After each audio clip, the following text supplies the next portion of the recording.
ও সৌরভ, তুমি যে পথে আছো সে পথ তো ঠিক নয়, তোমাকে সঠিক পথে আসতে হবে।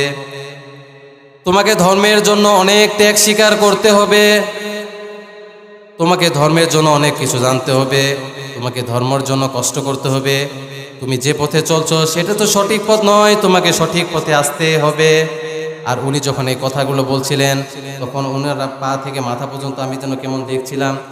যখন ওনার দাড়ি মোবারক এই পর্যন্ত আসে, ওনার কথা শেষ হওয়ার সাথে সাথে ফজরের আজান দিয়ে দেয়।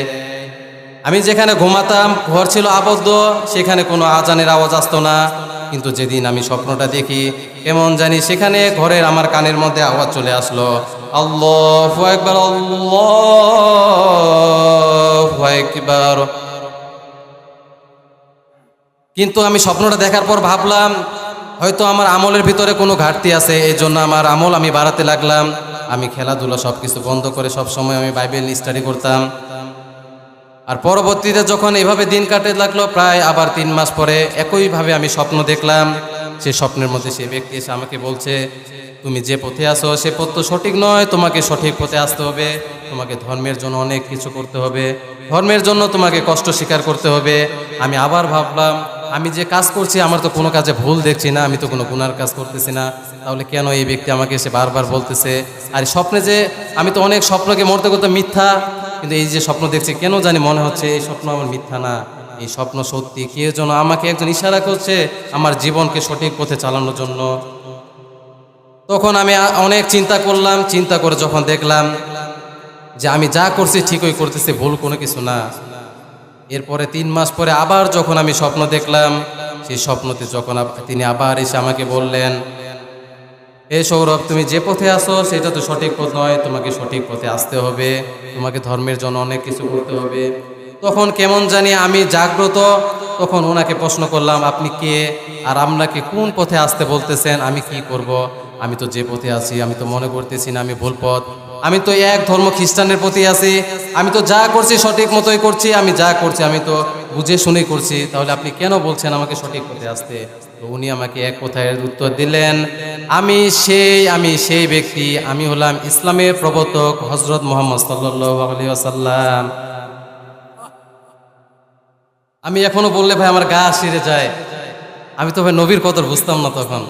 যদি নবীর কদর যদি আমি বুঝতাম তখন না জানি আরো কত কিছু করে ফেলতাম। আহ ইসলাম গ্রহণ করার পর ভাই কত যে শান্তি, সে শান্তি তো আপনাকে বলে বোঝাতে পারবো না। আপনারা তো পেয়েছেন ভাই বাপদাদার সম্পত্তি, সম্পত্তি পাইছেন না, ওয়ারিশ। আমি তো ভাই ওয়ারিশ পাই নাই, নিজের বাপকে, নিজের বোনকে, নিজের আত্মীয় স্বজন সবাইকে ত্যাগ করে আমি ইসলাম গ্রহণ করছি। আর যখন আমি স্বপ্নে এটা দেখলাম তখন সাথে সাথে আমার জেহেনে সবকিছু খুলে গেল। সকালে ঘুম থেকে উঠে হায় হায়, স্বপ্নে আমি কি দেখলাম? যে ব্যক্তিকে দেখলাম তার তো চেহারায় দাড়ি, তার পরনে তো জুব্বা, সে তো খ্রিস্টানদের কেউ হতে পারে না, সে একমাত্র মুসলমানই হতে পারে। আর তারপরে আমি গেলাম হুজুরের কাছে, হুজুরের কাছে গিয়ে বললাম, হুজুর আপনি আমাকে কালেমা পড়িয়ে দিন, কালেমা পড়ে আমাকে মুসলমান বানিয়ে দিন। আর যখন আমি সেই হুজুরের কাছে কালেমা পড়ে মুসলমান হলাম, এখানে বাসায় থাকার পরে আমি প্রাইভেট যখন পড়তাম, আমি গোপনে বাবা মাকে না জানিয়ে প্রাইভেটের নাম পড়ে এক হুজুরের কাছে আমি মিথ্যা পরিচয়ে আমি আরবি শিখতাম। সেই হুজুরও জানতো আমি মুসলমান, আর আমার বাবা মাও জানতো আমি প্রাইভেট পড়তে চাই। কিন্তু কি করব ভাই, যতই হোক নিজেকে আগলে রাখার চেষ্টা করি যে কাউকে প্রকাশ করব না, কিন্তু মন যেন কেউ মানে না, মন চাই যেন আবার যায় আল্লাহর রাস্তায় আমি সেজদা করি।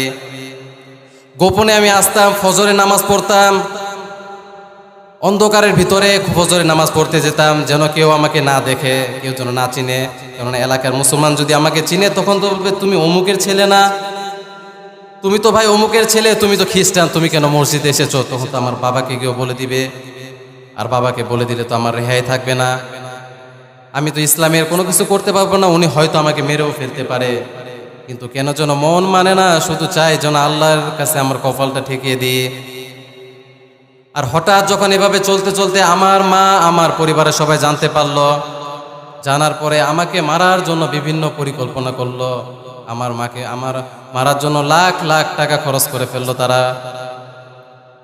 কিন্তু কি কুদরতি, আমার মা স্বপ্নে একদিন দেখে, যেদিন আমাকে আমার বাবা এক জায়গায় যেতে বলেছে, যে যাও তুমি ওখানে যাও, এক মানুষের কাছে আমরা এত লক্ষ টাকা পাই, আমি তো অসুস্থ, তুমি গিয়ে টাকাটা নিয়ে আসো।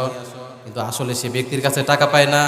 সেটা ছিল একটা কবিরাজের বাড়ি, আর সেখানে গিয়ে আমার ব্রেন ওয়াশ করে সেখান থেকে আমাকে পাচার করা হতো ভারতে। কিন্তু সে রাত্রে আমার মা স্বপ্নে দেখে যে আমার বাবা যেখানে আমাকে যেতে বলেছে সেখানে এমনভাবে আমাকে মারা হইতেছে। সকাল উঠে আমার মা আমাকে বলে যে বাবা তুমি ওখানে যেও না, তুমি ওখানে গেলে তোমাকে অবশ্যই মেরে ফেলবে। তো আমি মাকে বললাম, মা এগুলো স্বপ্ন তো সত্যি না, এগুলো আজে বাজে স্বপ্ন, আমি বিশ্বাস করি না। তো তারপরে যখন আমি মার কথা বিশ্বাস করি নাই, সন্ধ্যার দিকে যখন রওনা হব ঠিক তখনই আমার সৎমা একজন ছিলেন, আমার সৎমা আমাকে বললেন যে আসলে তোমার বাবা এভাবে তোমাকে মেরে ফেলার পদ্ধতি চেষ্টা চালাচ্ছে। আর তখন সেই রাত্রে আমার মা আমাকে কি বললেন যে তুমি বাবা এখান থেকে চলে যাও,